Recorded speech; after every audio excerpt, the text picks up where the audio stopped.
When I married Tom, I knew I was stepping into more than just a marriage. I was stepping into a family.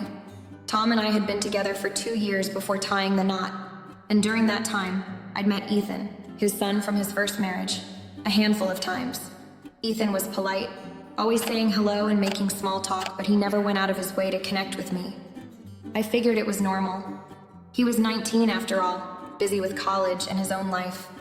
I didn't expect him to embrace me with open arms right away, but I was determined to create a warm and welcoming home where he'd feel comfortable.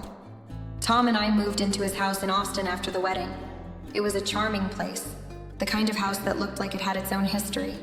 Wooden floors that creaked just enough to feel cozy, a kitchen with the kind of sunlight that made you want to bake cookies, and a backyard big enough to host family barbecues.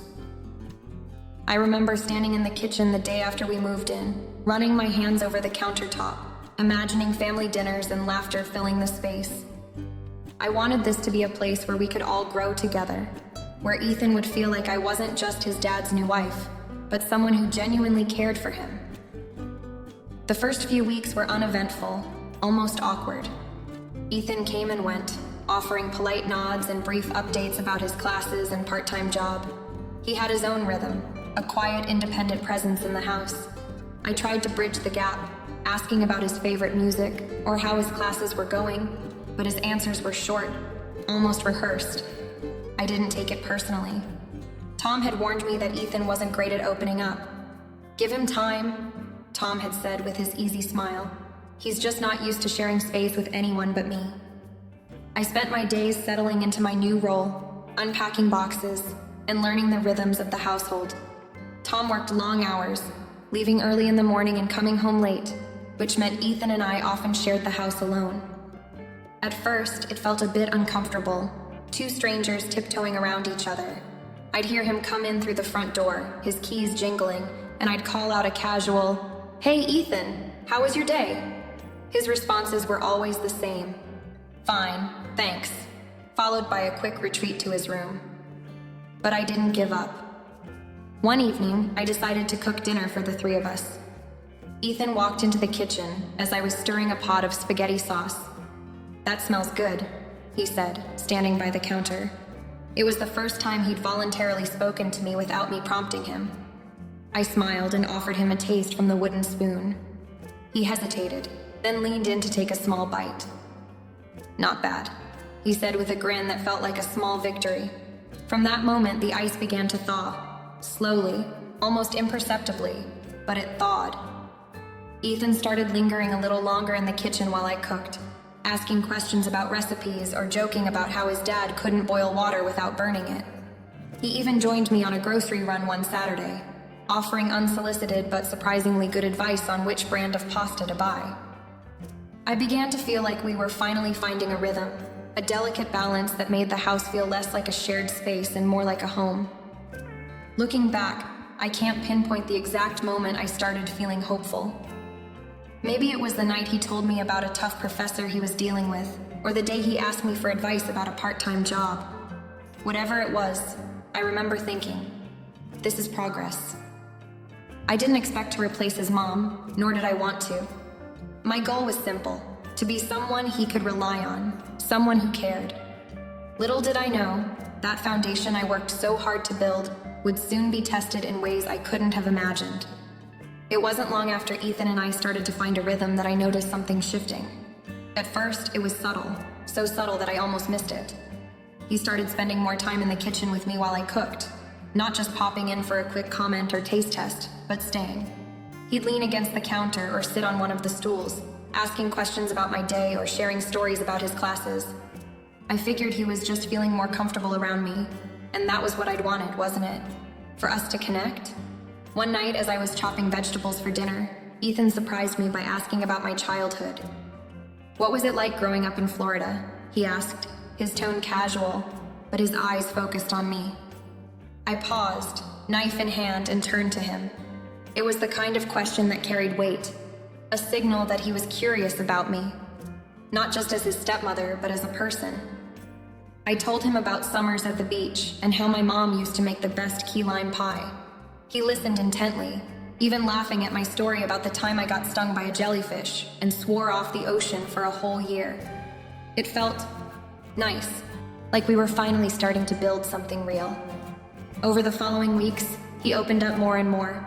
He talked about his professors, his plans to major in business, and even his struggles with a few difficult courses. "I'm not as smart as Dad thinks I am," he admitted one evening, his voice quieter than usual. I reassured him, telling him how proud Tom was and how much potential he had. He seemed to appreciate my words, giving me a small, almost shy smile that made me feel like I was making a difference. But along with these moments of connection, there were things that didn't quite sit right with me. It wasn't anything obvious at first, just a feeling. Like the way he'd linger in a room after the conversation had naturally ended, or how he'd find excuses to be near me, even when it wasn't necessary. He started asking for my opinion on things he hadn't before, like what shirt he should wear to a party, or how to word an email to his professor. Once, while I was organizing the living room, he joined me, offering to help even though I hadn't asked. I told myself it was harmless. He's just trying to get to know me better, I thought. And maybe he was. But then there were the compliments. At first they were innocuous. Things like, "That dress looks nice on you," or "You're a great cook." But as time went on, they started to feel different. One afternoon, while I was hanging a picture in the hallway, he walked by and said, "You've got a great eye for design. Dad's lucky to have you." His tone was warm, genuine, but it made me pause. I didn't want to overthink it, so I chalked it up to him trying to be kind.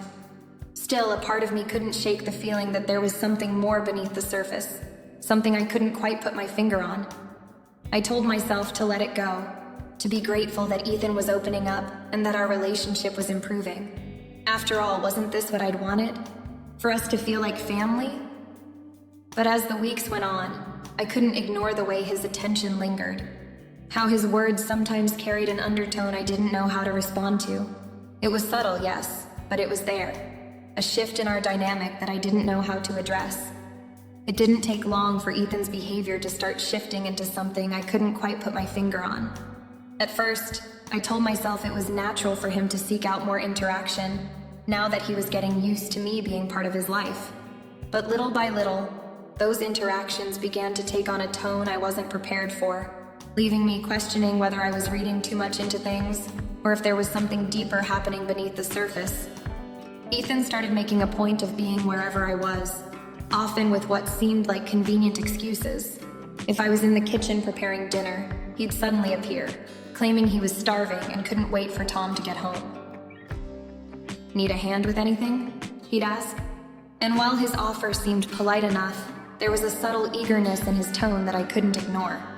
Other times, if I was sitting in the living room folding laundry, he'd casually drift in with his laptop, announcing he needed a quieter space to study. At first I told myself it was all harmless, maybe even flattering in a way. He was finally opening up to me, finding comfort in my presence. But then, the compliments started. Not the kind of compliments you'd expect from a stepson, though. These were different. "You've got such a great sense of style," he said one morning, his eyes lingering a moment too long as I poured my coffee. "It's not something you see every day." I laughed lightly, brushing it off, but the way his gaze stayed on me felt heavy. "Thanks, Ethan," I replied, trying to keep my tone neutral. Another evening, when Tom had to work late, Ethan volunteered to help me in the kitchen. It was innocent enough at first. We chopped vegetables together, chatting about his classes, and then, out of nowhere, he said, "You know, you've really made this place feel like home. Dad's lucky to have you." I paused, my hand gripping the knife for a second longer than necessary. His words hung in the air, warm but weighted. "That's sweet of you to say," I replied, forcing a smile. I told myself I was overthinking things, but his words stayed with me long after we'd cleaned up the dishes. The physical closeness began to feel off as well. He'd stand a little too near, his shoulder brushing against mine when it wasn't necessary. Once, while we were both reaching for a dish in the cabinet, his hand touched mine. He didn't pull away immediately, and when he finally did, he murmured a soft, "Sorry," with a look that felt far too intense for such an innocent moment. It wasn't just the words or the physical proximity, it was the way he started looking at me, like I was the center of his focus in a way that went beyond casual conversation. His gaze lingered, his eyes searching mine like he was waiting for something, and it made my skin prickle with a strange mix of unease and guilt. When Tom was home, Ethan seemed more subdued, his interactions polite but distant. But when it was just the two of us, there was a shift. The boundaries that should have felt solid between us began to blur, at least from his perspective. One afternoon, while we were cleaning out the garage, he paused mid-task and said, "You're amazing, you know that. You don't just keep things running around here, you make this whole house better." I froze for a split second, gripping the box in my hands tightly. "That's nice of you to say," I replied, keeping my voice light, even as my stomach churned. There were so many little moments like that, moments that seemed innocent enough if you looked at them in isolation, but when strung together, they painted a picture I couldn't ignore. The way he found reasons to touch my arm or my shoulder, the way his compliments always seemed a little too personal, the way he stayed longer than necessary whenever we were in the same room. And then there were his silences, those quiet moments where he'd simply watch me, his expression unreadable but heavy, like he was working through something he couldn't or wouldn't say. I tried to tell myself it was nothing, that he was just a young man trying to navigate his emotions. Maybe he was struggling with the idea of me being in his life, and this was his awkward way of adjusting. But the truth was, I didn't know what to think. Every interaction left me more confused and more on edge. It felt like I was walking a tightrope, unsure of whether to confront the issue or hope it would pass. I didn't want to jump to conclusions or risk damaging the fragile connection we'd worked so hard to build. And yet, I couldn't ignore the growing feeling in the pit of my stomach that something wasn't quite right. It happened on a quiet Saturday evening. Tom was working late again, and Ethan and I were home alone. I had just finished tidying up the kitchen and was about to settle down with a book when Ethan walked in. He seemed restless, pacing back and forth before finally sitting down on the couch across from me. "Julia," he began, his voice low and steady, but with an edge of nervousness I hadn't heard before. "Can I talk to you for a minute?" I set my book aside, offering a small, encouraging smile. "Of course. What's on your mind?" He hesitated, running a hand through his dark hair, his eyes fixed on the floor. "I've been trying to figure out how to say this, and I know it's not the right thing, but I can't keep pretending." A chill ran down my spine, though I tried to keep my expression calm. "Ethan, what's going on?" He finally looked up, his gaze locking onto mine with an intensity that made me want to retreat. I don't see you the way I'm supposed to." His words came out in a rush, as if he'd been holding them in for far too long. "You're not just my stepmom to me. I've been trying to fight it, but I can't. You mean more to me than that." For a moment, the air felt like it had been sucked out of the room. I sat frozen, my heart pounding in my chest, trying to process what I'd just heard. "Ethan," I said carefully, my voice shaking slightly, "you can't mean that. You know I'm married to your father. This isn't right." "I know it's not," he said quickly, his voice rising with emotion. "I know how wrong it is, but I can't help how I feel. You're everything I've ever wanted in a person. Kind, smart, beautiful. I don't know when it started, but it's been eating me up inside." I stood abruptly, putting some distance between us. "Ethan, stop," I said firmly, though my hands trembled at my sides. "This can't happen. It's not just inappropriate, it's impossible. I love your father, and I see you as his son. That's it." He stood as well, his expression a mixture of desperation and shame. "I'm sorry, Julia. I didn't mean to put this on you, but I couldn't keep it to myself anymore. I needed you to know." I shook my head, my voice firm now. "What you're feeling is confusion, Ethan. This family dynamic is new, and it's natural to struggle with changes, but these feelings aren't real. They're misplaced, and it stops here." He looked like he wanted to argue, but thought better of it. Instead, he nodded slowly, his shoulders slumping into feet. I'm sorry, he said again, his voice barely above a whisper. I'll do whatever I can to fix this. I didn't respond right away, my mind racing as I tried to figure out what to do next. Part of me wanted to call Tom immediately, but another part of me feared what that might do to our family. I took a deep breath, forcing myself to stay calm. Ethan, I need you to respect me and your father, I said finally. This conversation is over, and I expect it never to happen again. Do you understand? He nodded, his eyes downcast. I understand. Without another word, I turned and walked out of the room, my heart pounding as I climbed the stairs. Behind me, the living room fell into a heavy silence, but inside me, a storm of emotions raged. Confusion, anger, and guilt all swirled together, leaving me unsure of what my next move should be. The days after Ethan's confession were a blur of tension and second-guessing. I felt like I was walking a tightrope, each step carefully calculated to avoid upsetting the fragile balance of our home. I kept telling myself that I'd done the right thing by addressing his feelings head-on, but the weight of that moment lingered like a storm cloud over everything. Ethan was noticeably quieter, his usual easygoing demeanor replaced with an almost brooding reserve. He still helped with chores, still joined us for dinner, but there was something different about the way he carried himself. It was in the way he avoided my gaze, how he spoke just enough to not raise suspicion, but retreated to his room as soon as he could. Tom, oblivious to the undercurrents, chalked it up to college stress, and I let him believe that. It was easier than explaining the truth, but it wasn't just Ethan's behavior that had changed. Something in me had shifted too. I felt hyper-aware of every interaction, every glance, every word exchanged between us. Simple tasks like cooking dinner or watching TV as a family felt loaded with unspoken tension. I avoided being alone in the same room with him whenever possible, but in a house that wasn't all that large, it wasn't always easy. One evening, as I was loading the dishwasher, I heard Ethan's footsteps behind me. I tensed involuntarily but didn't turn around. He hovered there for a moment before finally speaking. I'm sorry, Julia, he said, his voice barely above a whisper. I straightened, shutting the dishwasher a little harder than I intended, and turned to face him. His expression was earnest, but there was a sadness in his eyes that caught me off guard. Ethan, I began, keeping my tone as steady as I could. I appreciate that, I really do, but what I need from you is space. We've talked about this. I need to know that we can move forward as a family without... I know, he interrupted, his voice cracking slightly. I know I messed up.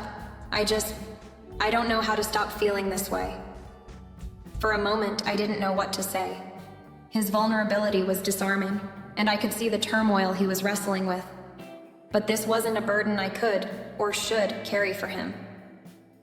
You have to, Ethan, I said firmly but gently. This isn't fair to me. It's not fair to your dad, and it's not fair to you either.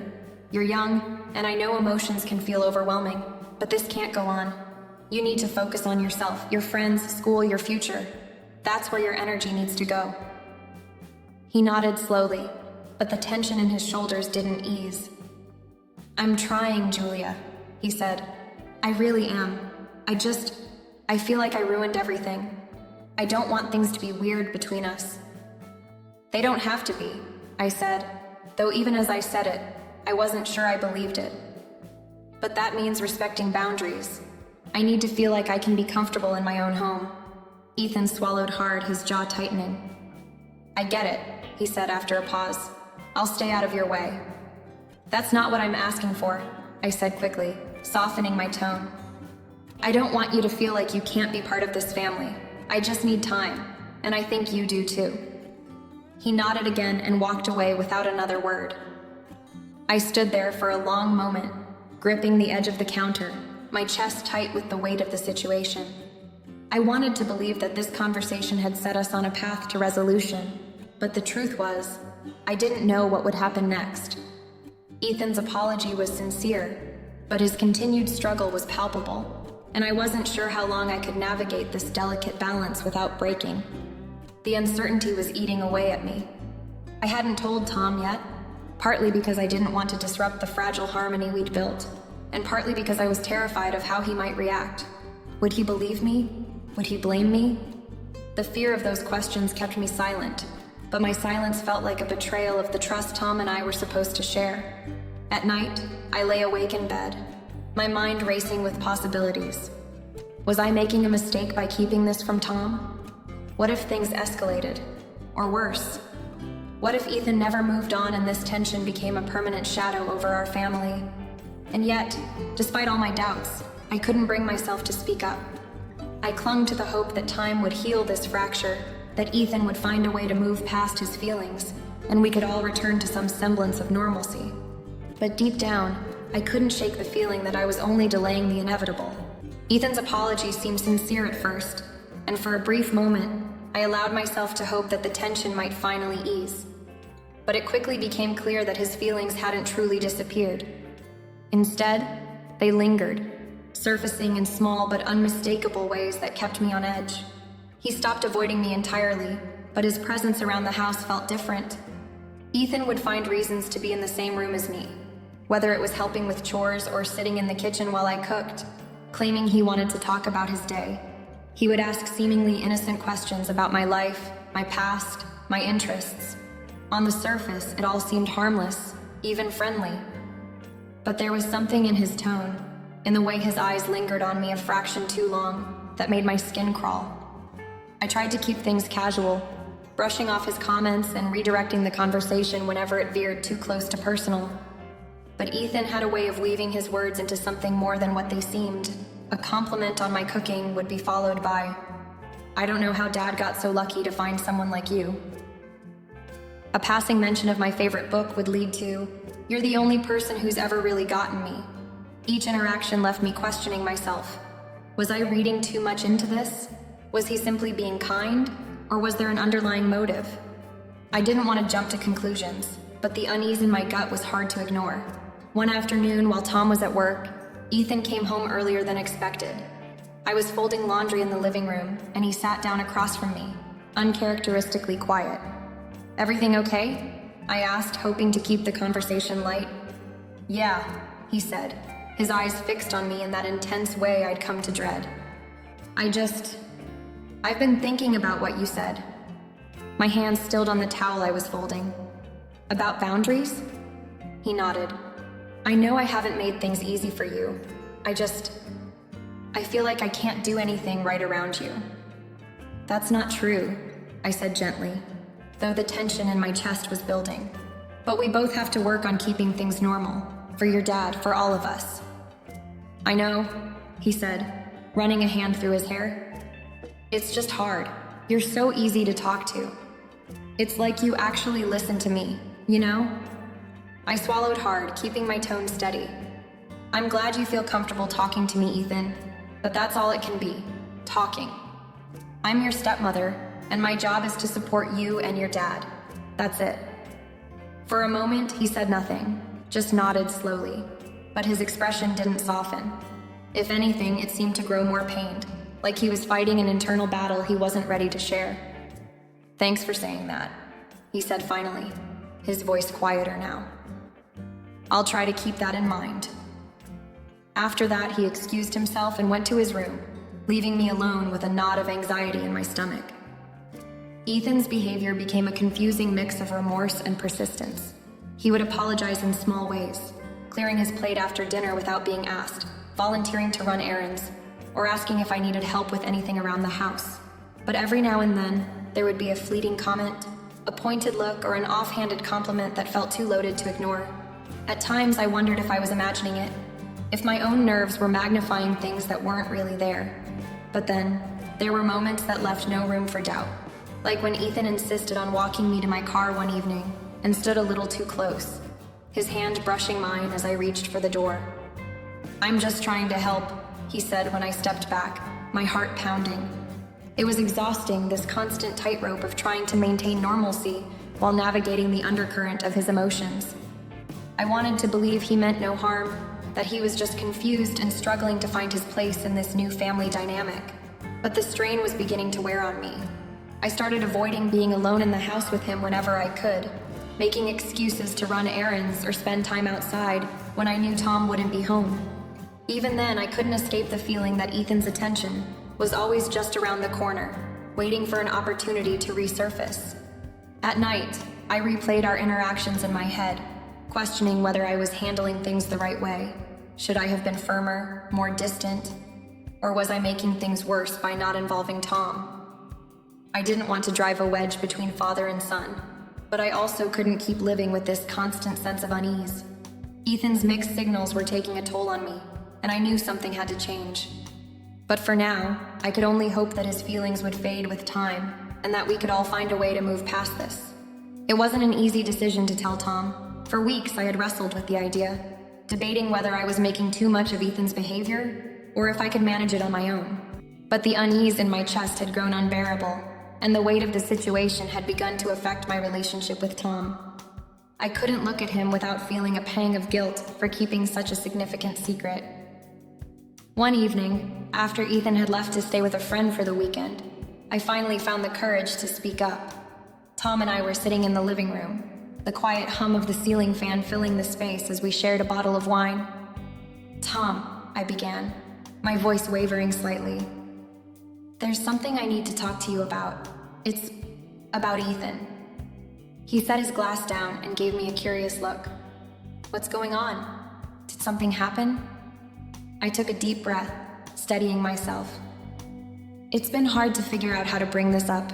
I didn't want to cause any problems or make things awkward between you two, but I need you to know what's been happening."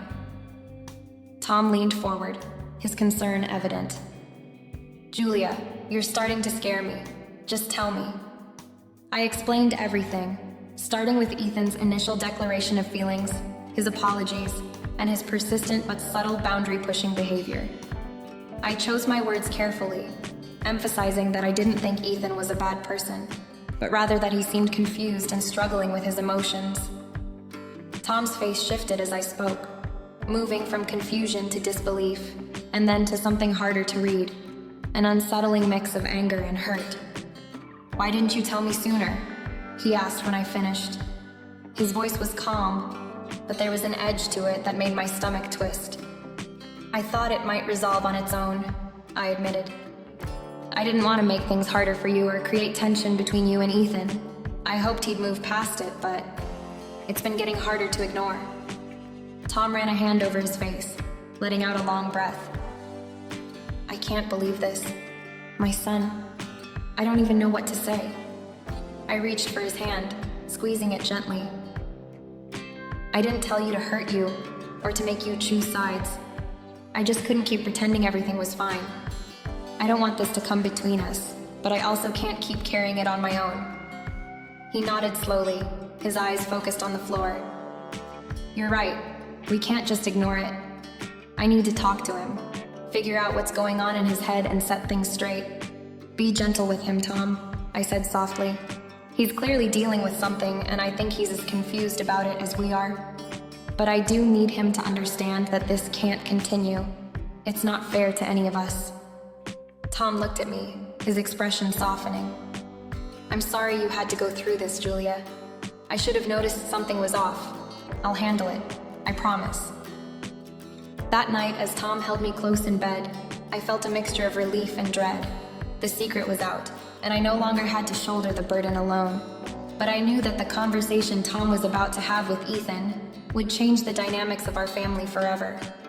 Whatever came next, I could only hope it would lead to healing, for all of us. The next few days were an emotional roller coaster. Tom didn't bring up the conversation with Ethan again right away, and I couldn't tell if he was still processing what I'd shared, or if he was just trying to figure out the best way to approach it. I could feel the strain in the house, a subtle tension in the air that hadn't been there before. It was like we were all walking on eggshells, trying not to make a misstep, not to stir the pot. I kept busy trying to focus on work and daily tasks, but the weight of what had happened hung over me. The emotional exhaustion was starting to set in. I found myself retreating more, seeking solitude when I could, and avoiding unnecessary interactions with Ethan. Every time he looked at me, even if it was just for a moment, I felt an involuntary tension, as though the air between us was charged with something unspoken. I needed answers. I needed to know how Tom was handling all of this, what he thought about everything, how he planned to move forward. After a few days, I couldn't stand the silence anymore. It was eating at me. I decided to bring it up. One evening after dinner, when Ethan had retreated to his room to study, I sat down with Tom on the back porch, the sounds of crickets and distant traffic filling the quiet night. The warm breeze felt soothing, but it did little to calm my nerves. "Tom," I said, my voice steady but with an underlying tension. "We need to talk about what happened with Ethan." He shifted in his chair, avoiding my gaze at first. Finally, he looked at me, his face a mixture of regret and concern. "I know, Julia. I've been thinking about it too. A lot. Do you think we can move past this? Do you think we can really go back to how things were before? Because right now, I don't know if that's possible for me," I said, my voice softer now. Tom looked at me and I could see the conflict in his eyes. "I don't know either. This isn't easy. I love my son, and I'm not going to give up on him. But I also love you, Julia. I'm not going to let this drive a wedge between us." I felt a lump form in my throat, the weight of his words settling heavily in my chest. I don't know what to think anymore. It feels like everything's changed, and I don't know how to fix it. He reached out and took my hand, his grip tight but comforting. "I don't have all the answers, Julia, but I'm committed to making things work, for all of us. I'm going to talk to Ethan again, make sure he understands the seriousness of this. He needs to respect our boundaries, your boundaries, and I need to make it clear to him that we're a family, and that means we respect each other, no matter what." I nodded, feeling a small sense of relief. "I appreciate you saying that, Tom. I really do. But I also need you to understand how difficult this is for me. I feel like I've been placed in a position I never wanted to be in, and I need to know that you're going to have my back through all of this." "I will, Julia," he said, his voice firm. "I'm here for you, and I'll do whatever it takes to make sure this never happens again." That night, I went to bed with a slight sense of peace, but there was still a lingering unease. I wanted to believe Tom, wanted to trust that everything would be okay, but the emotional scar that had been left behind wasn't something I could just erase. The next few days were quiet. Ethan apologized again, this time with more sincerity in his voice. He seemed genuinely remorseful, but I couldn't shake the feeling that something fundamental had shifted between us. I couldn't look at him the same way anymore. It was as though the veil of innocence had been lifted, and now there was a strange, unspoken tension whenever we were in the same room. Tom and I had a few more conversations about how we would handle things going forward. He talked to Ethan multiple times, making sure he understood the boundaries and the importance of respect. While Ethan expressed regret and promised to do better, I wasn't sure if things would ever go back to normal. The tension in the house began to slowly dissipate over time, but it wasn't a clean break. It wasn't as if everything was magically fixed overnight. We were all still adjusting, still trying to find a new balance.